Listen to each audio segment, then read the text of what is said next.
I'm not in charge of my next thought. I'm not even in charge of what I feel about my next thought. I don't know what desire is going to arise next. It's just happening. So we're not exactly free. Let's say that you decided to think of something to prove me wrong. You might have said, you are wrong and let me prove you. I could think exactly what I want to think next. I am in charge. So let me think of something random like a pink elephant. Bet you didn't think I would think that. You might be saying to yourself, even that thought only popped up because of a causal relationship. Because you interpreted what I said as a provocative statement. And even then, why did you think of a pink elephant and not something else? And again, why at this moment and not before? Even that desire to have a controlled thought, that's still just a phenomenon occurring in your conscious experience. We really are slave to freedom.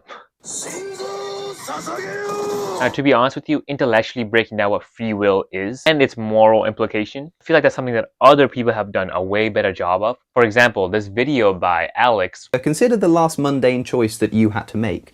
Walk or drive this morning, go out or stay in tonight.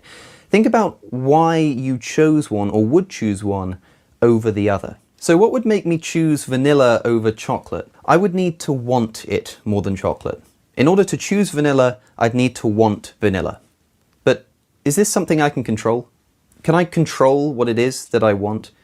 Not a chance. I thought that really explained it to me very well. Honestly, most contemporary philosophers are in agreement with this idea. They think that either free will completely doesn't exist, at the very least, it's very limited phenomenon. It's definitely a tricky topic to navigate. So rather than focusing on breaking down free will, focus on how it could be useful for us on a moment-to-moment living. So there's obviously something in this moment that's influenced by the previous moment. That's what I mean by a causal link. Everything has a cause. For example, a random neuron firing might make me desire the next thing. This idea of creating a will is almost directly related to what we think of as a separate eternal self. Honestly, understanding this idea intellectually was actually very scary for me. But now that realization or that insight kind of happens in a moment-to-moment basis. Realization that the self and the idea of a will are very much interlinked. Our natural desire to feel like we have a will is also just part of the experience. And now that this thing happens to me on a moment-to-moment basis, on an experiential level, whenever I don't forget, it's actually really great. It feels like it's been the key for me to live both a disciplined and an intuitive way. And I do think that this level of sensitivity to your thoughts and what arises is actually trainable. One of the ways that people often do this is by sitting down and just asking yourself, what will be my next thought? There have been times when I've just done nothing. I've literally been able to see the formation of a thought, like the emotional reaction that came about because of it, formation of a self alongside that, and sometimes even the action that I take because of those things. Now, of course, most of the time I don't experience this, or at least I forget that it's happening to me all the time. It's pretty cool though that that type of insight is available without ever reading anything, without ever watching another YouTube video. It's just by observing. So is knowing this a good thing or a bad thing for us? In my experience, I have that insight. It feels like things are occurring just as it needs to. While things like free will can't necessarily be noticed, there is still definitely action. And even in that, there are still actions that are helpful, actions that are not helpful. Aiming for good and wholesome things is still quite possible. However, you wanting to aim for those things, that's not necessarily a given. So personally, when I found those moments of insights, I actually felt like it made me better as a human being. I felt like I was naturally less angry. I wanted more ease of action. I felt more precise. I felt like things like understanding, love, and compassion actually came more easier to me after that. I think this panel from Vagabond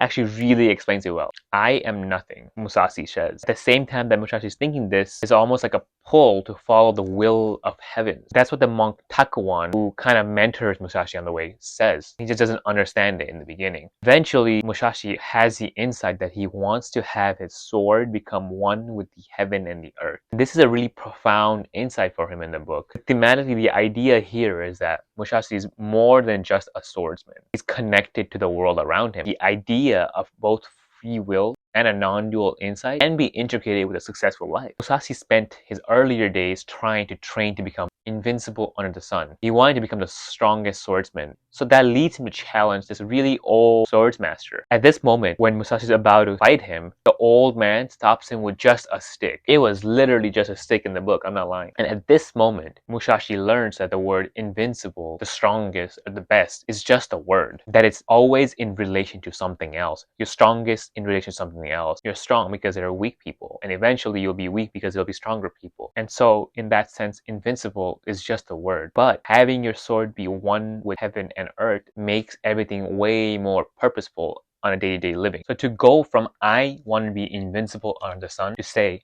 I am nothing has a huge difference. Those are both true statements. And weirdly enough, when you understand that, it actually allows you to understand the illusion of free will pretty easily. The humility kind of opens you to see that even his desire to want to become the best, that was given to him because of his abusive upbringing. And even still, invincible is just a word that was conditioned by the society around him, a violent, competitive, warring period that he was born into. So for him to say that he wants to follow the will of the heavens, and for him to say that his sword is one with both heaven and earth, it's a pretty profound statement for someone like that. In many ways, he's just allowing life to unfold for him. He's seeing that life is just happening. No matter how much control that he did want, it was still driven by his fight with his father when he was younger. In the end, Mushashi does end up becoming one of the best swordsmen and author and a strategist. So it's not like ambition completely dies. That also means the ambition to do good also doesn't die. Again, this story is largely historical fiction. I think it does a really good job of painting the picture I'm trying to prove, that holding on to the idea of free will isn't necessary. The question should just be, does this make me useful? But there is an unexplainable, random phenomenon that's kind of guiding us. Even things like ambition is just happening. It's not something that's inherent to you. But even things like wanting to work or wanting to be disciplined, those are emotions that happens outside of your control. I found that very relieving. Though the best way I found to control my desire was actually just kind of surrender to it in some sense. I'll talk more about this later on. I feel like it's a very important idea. I've tried to pay attention to how people apply this on day-to-day living. And I think a lot of times, a lot of athletes will use words like, obviously, God, force, or a muse, karma, or the Tao. All of these sentiments have the similar quality of saying that there's something acting through you, and that's a qualitative experience of it. For example, Habib is one of the best MMA fighters of all time. He will consistently thank God, strongly believes he's like a vessel to his will. His wrestling is not just about him. On the other end of the spectrum, someone like Rick Rubin, who's like one of the best musical producers of all time, uses similar sentiments. He says things like the source is kind of guiding him and helping him with his composition. He gets his ideas from the source. I think similarly, when Stoics use the word according to the nature, it's kind of a way of rationalizing how the idea of duty arises independent of yourself. One of my favorite martial artists and an inspiration to me growing up was Bruce Lee. And out of all the things that he said, he's probably best known for his Taoist / Lao Tzu quote. He said, "Empty your mind. Be formless, shapeless, like water." I literally use this quote in so many cases across my life that it's become almost a meme at this point. When he hits things, he doesn't hit. It hits. Even when I wrote the script, I didn't write the script. It wrote itself. It wrote itself. It feels like it's already being written. I could name like thousands of other philosophers and artists that talk in this manner. And I personally think that that's because there's an element of understanding that this is important for performance. In general, I have a bias towards explaining this in a more secular way. There are often claims that can be made using these kind of sentiments that are not necessarily falsifiable. When something is not falsifiable, it makes that a very dangerous idea. I always focus on how our moment-to-moment observation can actually help us understand this. And it totally can, both of the free will part and the non-dual part, without ever needing to have any other framework, although those frameworks might help. And that being said though, whatever pattern best helps you live, use that. So I think there's some concerns that can we ever take accountability if we know that free will simply does not exist? Does that mean we will always excuse criminals? Will I just be lazy and excuse all my behavior? Yes, yes, and yes. All of this can be true. I think the opposite of those sentiments are also equally true. Self-improvement in the best form requires us to surrender will. This is what I'll try to touch on towards the end more. First, let me touch on the accountability for criminals part. I think it's totally possible to completely excuse criminals for their criminal-like behavior if we don't believe in free will. But why would we do that? Accountability also requires us to see there's a larger system at play that also fosters this kind of behavior. It also requires us to see that our innate sense of punishing people is actually driven determined a lot by pleasure we feel when we do it. Actually, Nietzsche does talk about this a lot in his book Crime and Punishment. Punishment in our system, especially in the US, it's not about preventing the crime. It's actually about getting revenge.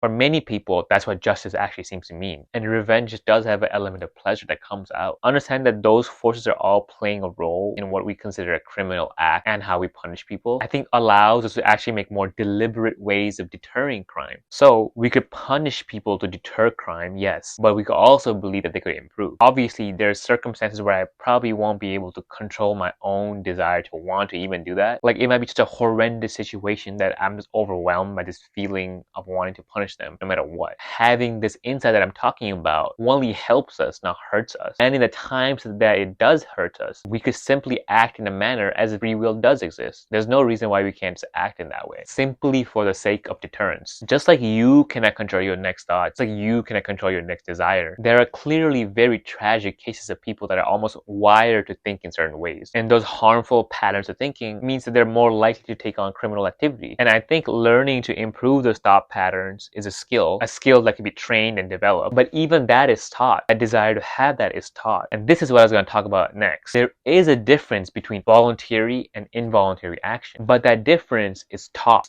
and it's trained. From that standpoint, almost all criminal activity is a result of tragedy and ignorance rather than simply just being evil. So what is the difference between voluntary and involuntary action? I actually think the idea of agency is way closer to an emotional pattern rather than just will. It's like I could understand that there's this energy that drives me to want to be free or to think that I'm free, but also understand that it's passing. So in that way, it's almost a qualitative difference in energy between what feels like a voluntary choice and involuntary choice. This is almost like the key to remaining disciplined while also being able to be flexible at any point. I'm actually better at explaining things in a more story manner, I feel like. And I also love anime, clearly.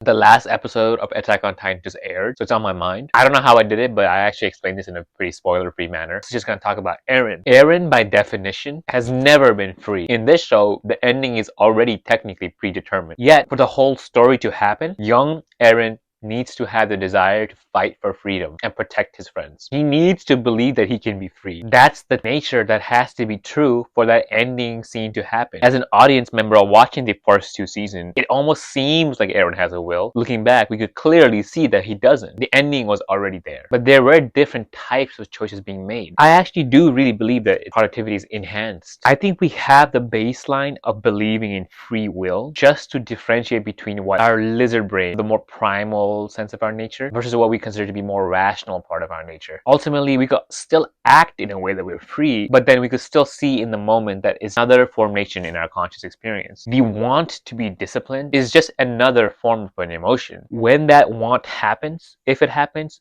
allow your mind to create systems in check that will help you control your primal desires. You can, for example, when you have a desire to be fit, prime your base desire to seek healthier foods by eating a protein and vegetable heavy snack first. Similarly, you can also prime your body to want and crave to do hard things by doing that first thing in the morning and doing things like cold showers or whatnot. These are all acts that actually demonstrate that at best, free will is limited. And even people that have really strong sense of self and a will, like, I don't know, Jocko Willink, you will acknowledge that this is a trainable process, that it's not just inherent. Your habits, your disciplines, and hard work, it's all possible, but your want to have those things is not necessarily a given. People that have that kind of drive, that last insight almost feels painful. Like, I vividly remember how uncomfortable I felt when I first learned that, and you might be feeling the same way right now. I thought I would be like useless and nihilistic and lazy and driven by nothing, but in fact, no. I just think it made me more intuitive and disciplined somehow. I think it made me understand on a fundamental level that this moment is actually good enough. So yeah, paying attention is enough. If this video scared you or made you uncomfortable, feel free to totally ignore it. End of the day, paying attention is enough. It's enough. A lot of times when I act now, often feels like just a contraction of energy rather than just like a forceful, willful, egoic, whatever thing it is. It is, in fact, bad. Still feel like I could draw up those states of mind that are like really edgy and has to believe that I am invincible under the sun. But even there, those patterns do not feel like it occupies the vast spaciousness of what my mind already is. It feels more like a ray of light light being shot through a really vast room that's passing. So hopefully I didn't give you an existential crisis. Let me know if you straight up disagree, or I could word things in a more accurate way. I know it's a super confusing topic, but I hope I was able to help in some capacity. I would love to see your comments and ideas about other videos. So thank you so much for watching. Please like the video and subscribe if you find it helpful. Be water, my friend.